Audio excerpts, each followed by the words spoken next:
So we had a really interesting discussion the other day in the NCIX forum. There were some people commenting under like a dollar mouse pad, basically saying, if you spend any more than this on a mouse pad, you gotta have rocks in your head. But the reality of it is, if you want to be like this guy, who is a professional he's Warcraft 3 player, and he models apparently for SteelSeries as well. But if you want to even be, let's say you're not a professional, you want to be more comfortable, you want to be a little bit more competitive about your gaming, it might not be a bad investment to spend, $50 on a premium mouse pad and $100 on a premium mouse. So we're going to talk about some SteelSeries gaming accessories over the next few minutes here.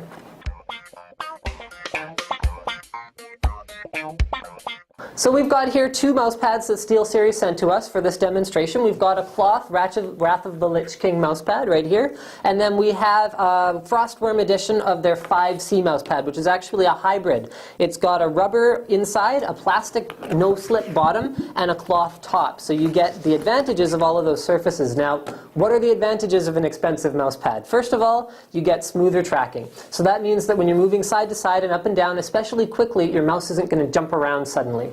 Next, you get much smoother movement. So let's compare this freebie mouse pad right here, which you can hear like this, to moving it on a more premium surface like this Wrath of the Lich King mouse pad. You can hear it smoother. You're not going to be wearing out the feet of your expensive mouse, which is another reason to use a premium mouse pad. It's also just more comfortable. You can control how far you're moving and how quickly much better on a better mouse pad.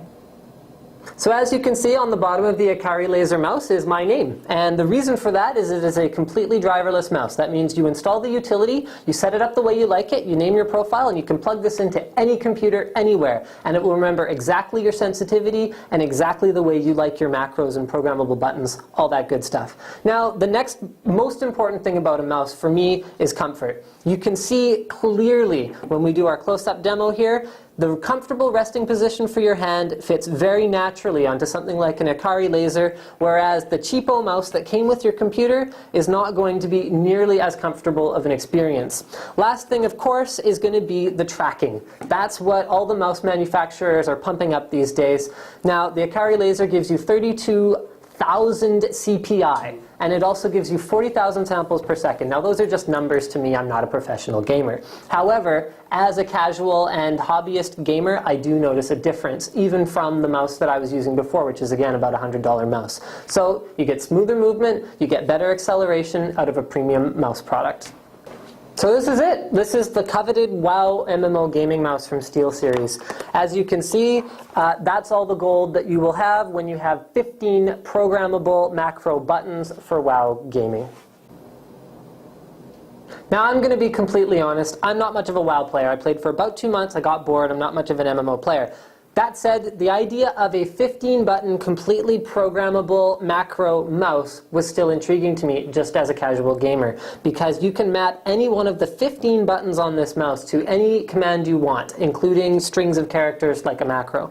Now, it also comes with the handy-dandy configuration utility that we'll show you shortly, but some other accessories as well. You get a World of Warcraft trading card game card. We got Voidwalkers Gone Wild, whatever that is. It also comes with a BioWow t-shirt, get one of equal value free Jinx Gold coupon. And I'm going to give you the coupon code, so whoever redeems it first, you win. AFGC9MP. So there you go. Redeem it. Next, you get a World of Warcraft MMO Gaming Mouse Quick Start Guide, which will basically tell you to download the drivers off the site. So, have a look on the screen here. We're going to get out of our Ninja Gamer Guy background, and then, yeah, here we go. So, mouse properties. You can configure your DPI value, your double-click speed, scroll speed, your Windows pointer speed, as well as your X and Y axis independently. Next thing is you've got your color. You can choose any color under the sun. You can choose the intensity and the pulsation speed. Then you've got your button assignments. So game commands, change DPI, change profile, and custom macros. You can create anything you want here. You can hold up to 10 profiles for different characters, which is right here. And then all this middle part is changing what every single button does. Now, it's all very WoW-centric, but it is completely customizable should you want to do that as well. So one of the pieces of gaming gear that a lot of people don't have for some reason, and it drives me nuts. I'm playing Left 4 Dead on some public server, and this guy's like, ooh, why didn't you come rescue me when the hunter attacked me? It's, well, because you didn't have a mic. You didn't say anything. So SteelSeries has a full range of gaming headsets, including actually, I think this is a really cool piece of technology. They're a retractable mic. So that means you don't have to have a mic hanging up the side of your headset or in front of your mouth when you're just listening to your music. Now, as you saw in our last tech tips, we just had a look at the Monster Beats by Dr. Dre headphones. Now, these are not like that, but they also cost far less. These are the 5H V2 we've got today. They run about $100 and change. You get a very decent set of headphones that SteelSeries says is optimized for things like footsteps and gunfire. I didn't observe that, but what I did find was that they're very comfortable to wear for long term. I've been using them at work to listen to music, and also the mic is very clear for other people when it's transmitted over Left 4 Dead. One thing you'll notice about the 5H V2 is it has a very, very short cord, and it comes with one accessory, which is a longer cord. So we will get to why that is in just a minute. So I told you I was going to explain why the 5H V2 has a really short cord attached to its little volume control thingamajiggy.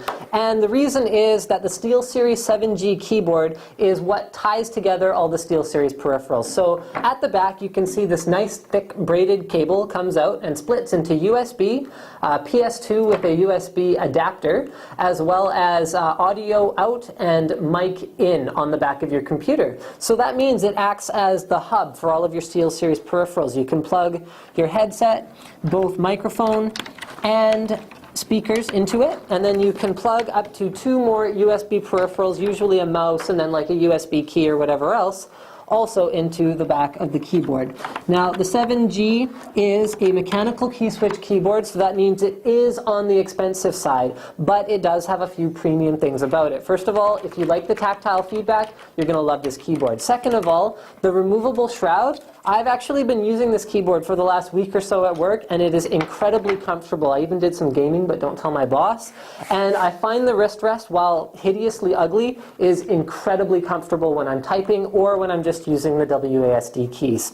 Last thing I really like about this keyboard is the fact that, I don't remember where I was going with that, but thank you for watching NCIX Tech Tips and our gaming accessories version of Tech Tips.